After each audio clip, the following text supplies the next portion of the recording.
Our story unfolds in the seemingly ordinary town of Amstetten, Austria. But within the walls of the Fritzl home, something truly shocking will take place. What happens when the place you call home becomes your prison? This is the story of Elisabeth Fritzl.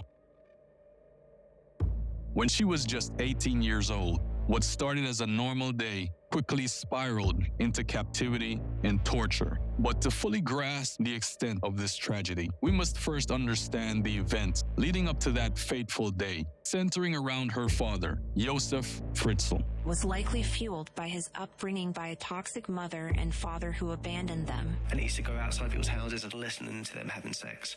And he also started exposing himself to women. While Josef used to speak very highly of his mother, he eventually came to share the truth, which is that she hated him, abused him, beat him until he was laying in a pile of his own blood, and even compared him to Satan. At 21, he would marry 17-year-old Rosemary and father 7 children, including Elisabeth.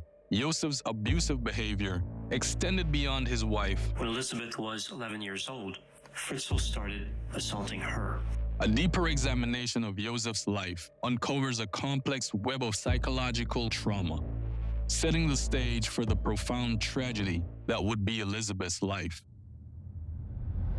Josef would lure Elisabeth under the guise of needing help with a door in the basement.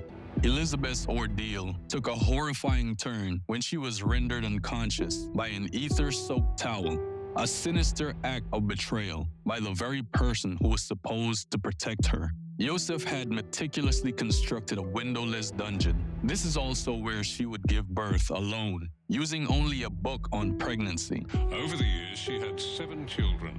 1 died, 3 were kept prisoner down in the cellar, and unbelievably, the others were adopted by the father and lived openly upstairs as his grandchildren. Despite these conditions, she nurtured her children, teaching them as best she could with the limited resources at her disposal.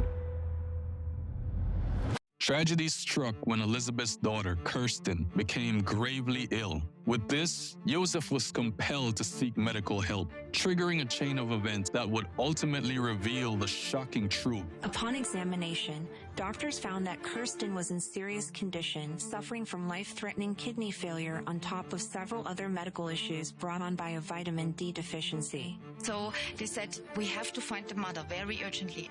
Locating the mother had now become absolutely essential, and after a few days, a woman named Elisabeth came forward and slowly revealed details of a story so horrifying it would shock the world. Separated from her father, once at the hospital, Elisabeth revealed the truth about the decades of imprisonment and abuse to the authorities.